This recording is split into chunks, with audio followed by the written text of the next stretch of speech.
Hello, Ola. Thank you for being here with us at PyCon Colombia. Thank you for inviting me here. It's really great to be here. Like, the organizing team is incredible and goes extra mile. I don't remember any conference that I felt so welcome. So thank you for inviting me. Thank you. So let's start with this question. A lot of people already know your work in Python and Django. However, not everyone knows your personal story. How did you end up doing all this work? So my story is, I would say, more traditional, because I went to the university and I was studying computer science. But like, decision process to actually go and like apply to this university was kind of interesting, because I was always this person who is very undecided of like what I want to do with life. I really liked creative stuff and like more artsy bits, but I also enjoy everything that was very logical. And I found myself like I don't belong to both worlds. So I was taking this history of art classes, and the teacher was like saying, oh, if you want to choose your university, if you want to go to art school, well, you'll have amazing time in art school, but like surviving as an artist is really hard, so consider graphics or maybe computer graphics. I was like, sounds good. So, and at the time, universities in Poland had like very broad course that there was no computer graphics really. So you either go to the 5-year master's degree in computer science or nothing. So I was like, I can do this, I like that. And that was quite a good decision, because I found in programming what I was missing before, like something that is intersection of very creative work and very logical work itself. That was a good advice. So that's how you started in lettering, right? Or because I've been following you on Instagram since Argentina, and I see you like calligraphy, typography, and everything. So yeah, like, as I mentioned, I always like this artsy bit, and I was like, as a kid, I was always this kid, like very introverted kid in a kindergarten or a school, that I was just drawing stuff, and I really enjoy that. So that's why I was considering like maybe architecture or the art school, but it takes a lot of time, and I always consider myself not artistic enough to go. And like, if somebody told me to do something, I just had like I was blocked. I couldn't do that. So.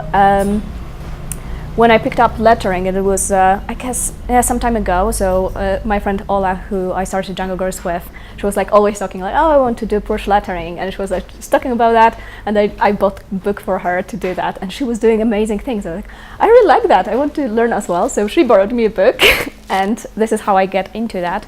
And I guess, like, for me, it's helps me to connect to this like more artistic side, or like more creative side, and also helps me to decompress a lot, and does not involve a lot of time, and it's not as messy.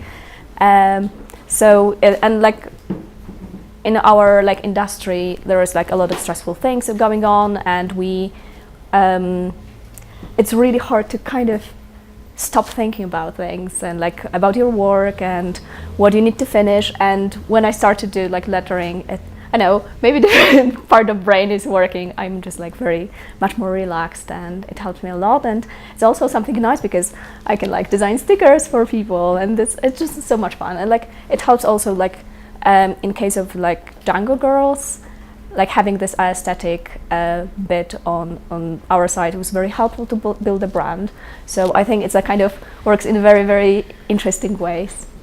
How did you react when you received the invitation from Colombia? First, I was very surprised because I think it was like a year before the conference, and I was like, wow, you're not taking chances. You really want to have to make sure that the speakers find time in the schedule.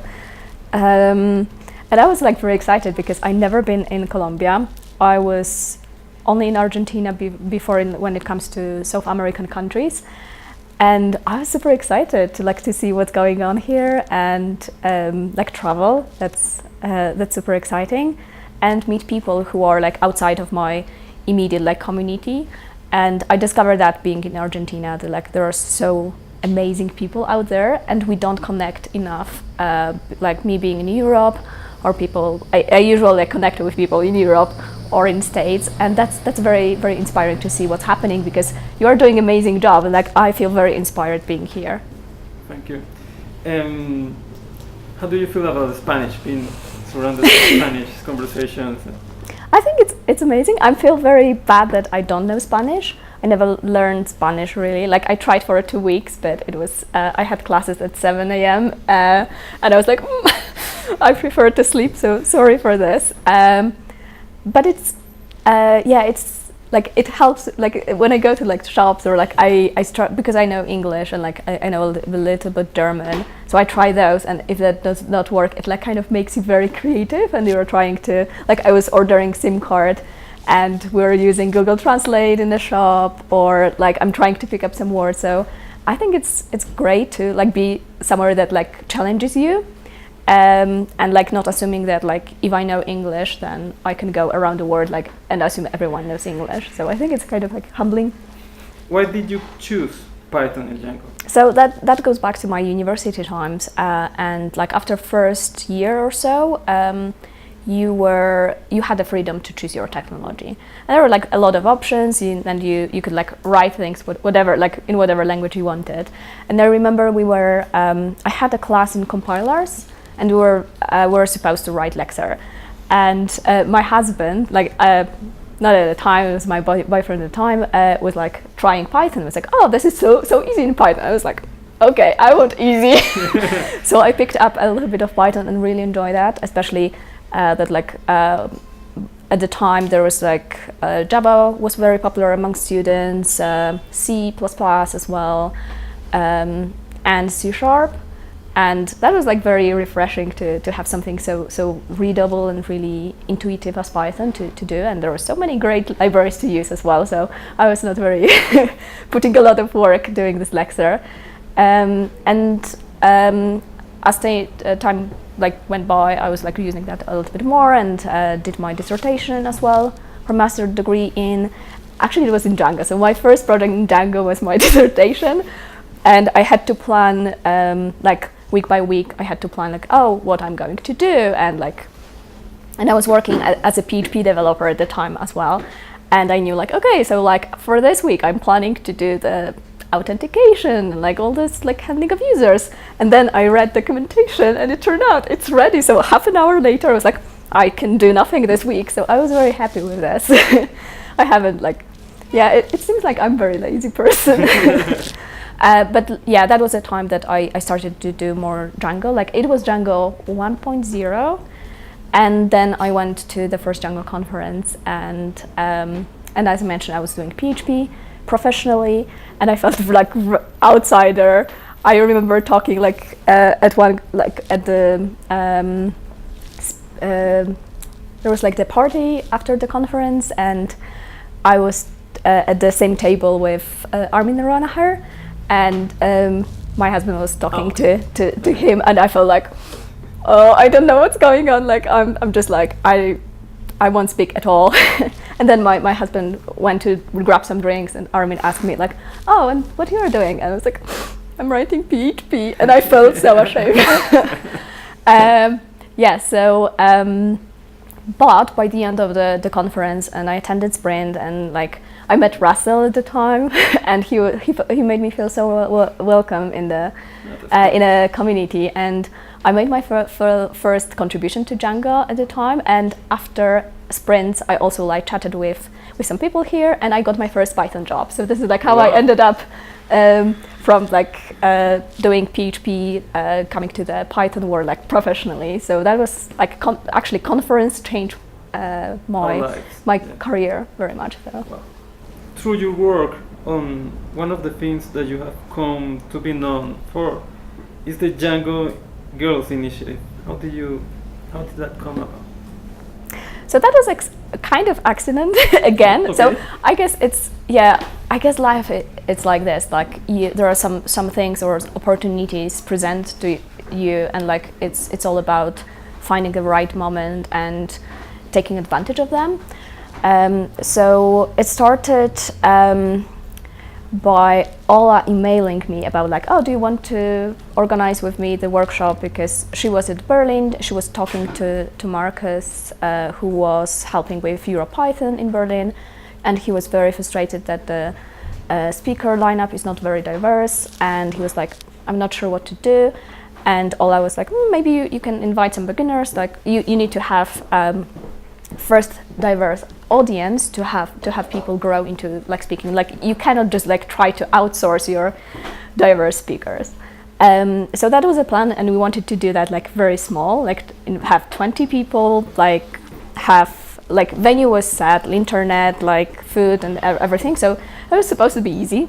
And we wanted to take like some kind of tutorial from the internet, because like writing educational materials is hard. So we had like 3 months, and we were organizing that with like 2 people, and in a foreign country. I never been in Germany before, so for me it was like, yeah, well, we can do that. Let's do the easiest way possible.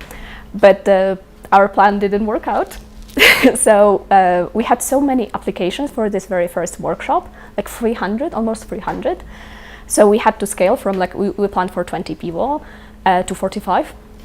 And then we tried to find the tutorial that works with us. And it was like nothing there, like assuming that you have either like you understand computer science, you use jargon, you know what framework is or like how internet works. And so we just sat down and decided, okay, we have to do this.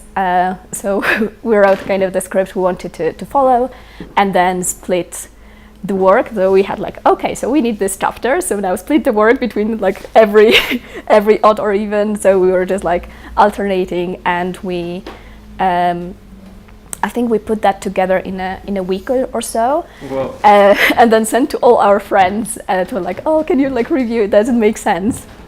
And it was like far from being perfect. And the first workshop had like a lot of like issues. Like we had one person who had serious issues with installing everything needed. We were using Postgres at the time as well.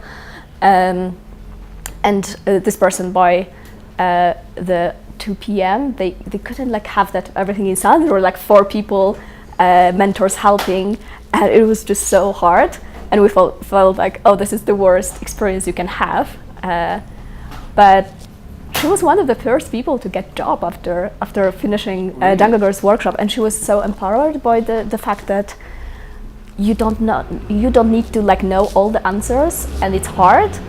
And after this first workshop, like a lot of people started to come to us. It's like, oh, can you come to our city and organize this kind of workshop where we are from? And we're like, we have full-time jobs. This is kind of side project.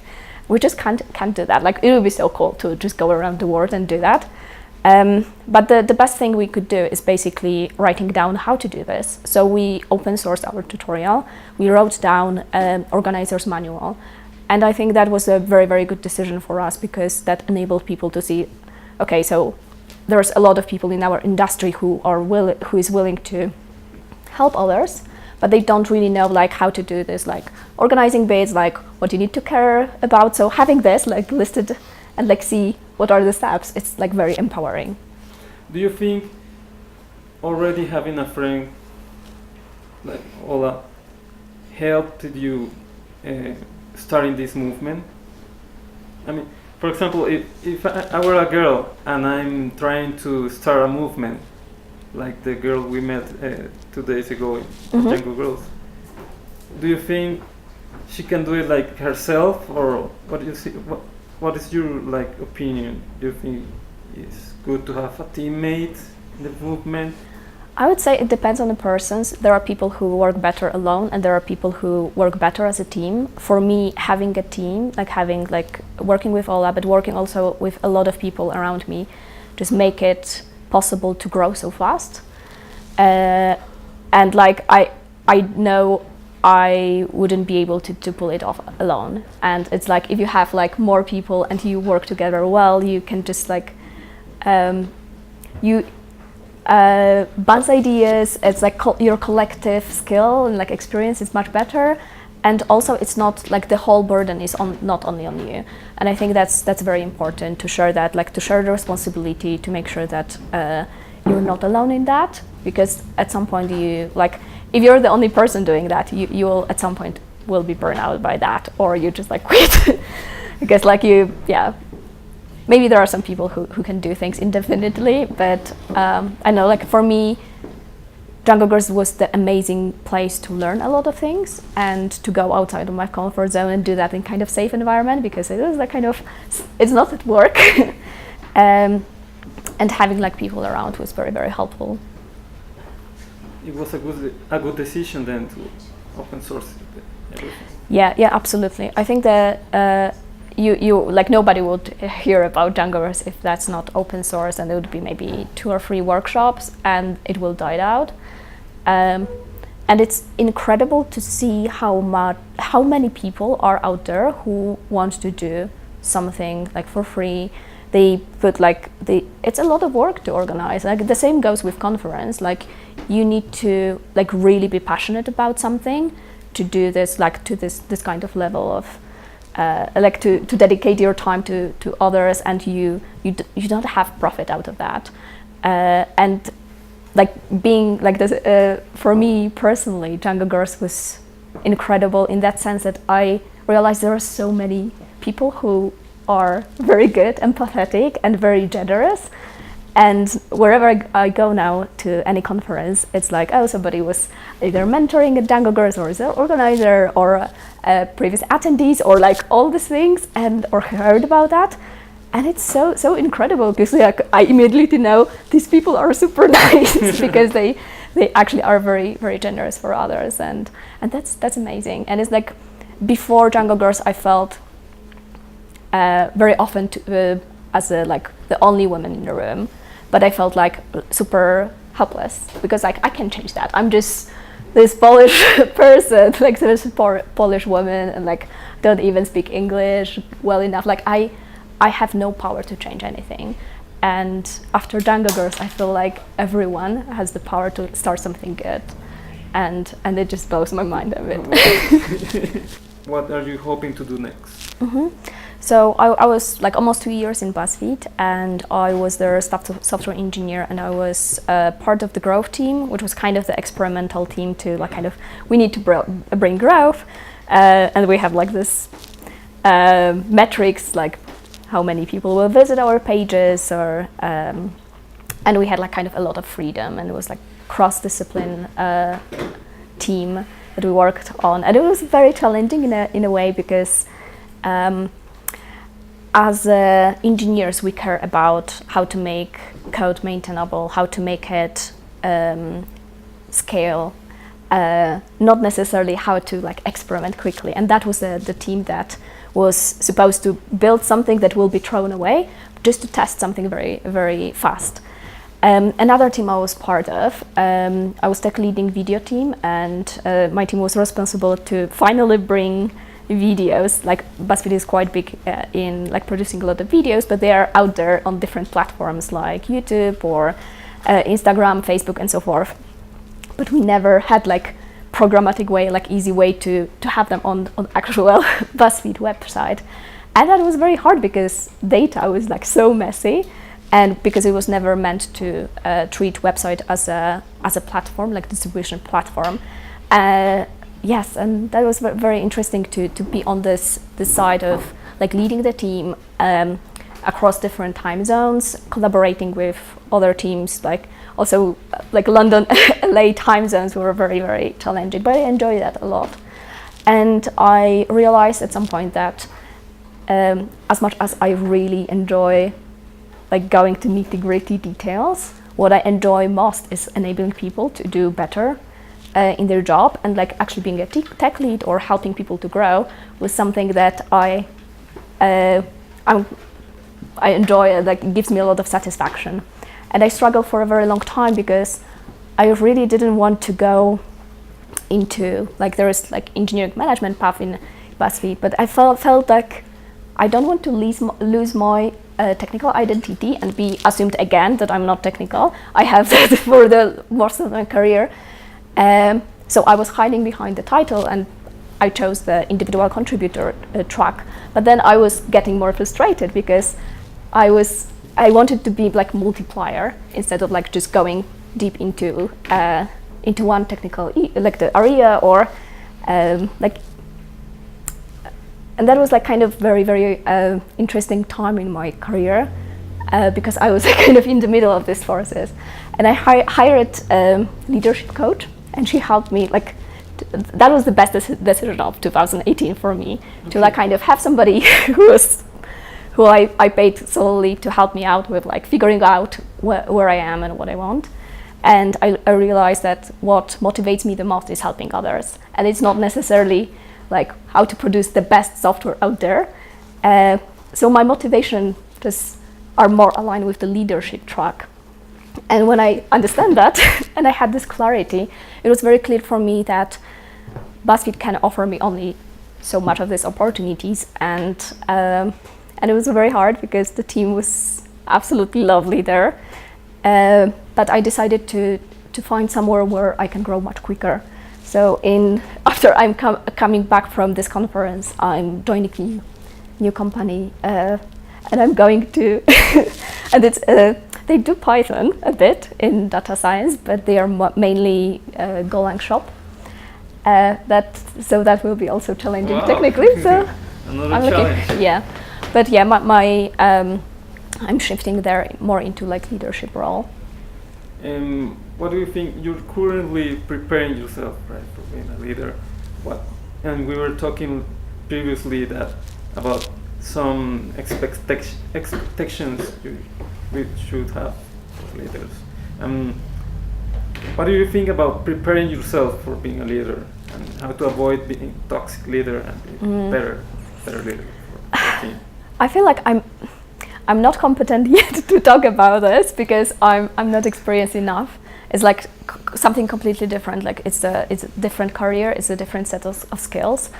I guess like through Django Girls, I was exposed to some of the things around leadership, and that helps me out a lot right now because I'm like not starting from zero completely, and I care about things like how to communicate well or how to get past this this feeling that like I want to be liked or I want to be nice and try to be not nice but kind and be better in like noticing what people are doing, not only when they are doing good things but also when they could do things better and provide us critical feedback.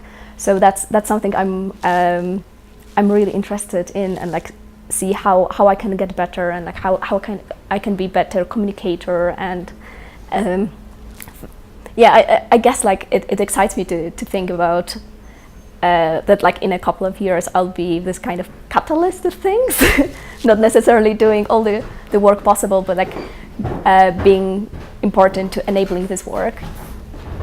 Well, so it seems like there are coming a lot of good challenges. That's really good. What cool projects are you working on at the moment? And I would love to say like, oh, I'm doing this thing or that thing, but like because of right now I'm basically changing jobs. That was like kind of my big project to kind of figure out where I am in my career, working with the coach and making the career like steps, like the shift. And when I was leaving BuzzFeed, I was still like kind of doing some side project there because like I really like to do side project at work, and like this is like how I started with a couple of people Better Docs movement inside BuzzFeed, which was incredibly fun thing to do. I also designed stickers. But I was working at with Max, who is from is working in a people's team, because there was like with bigger companies, and BuzzFeed has 1,500 people around the world. It's really hard to know who is responsible for what. And if you want, like, I know, if you want to order more swag, or if you want to chat with somebody from news, like who is the person to contact. And even in tech, there was like every 6 months, there was like massive reorg, and you just don't know who is responsible for what.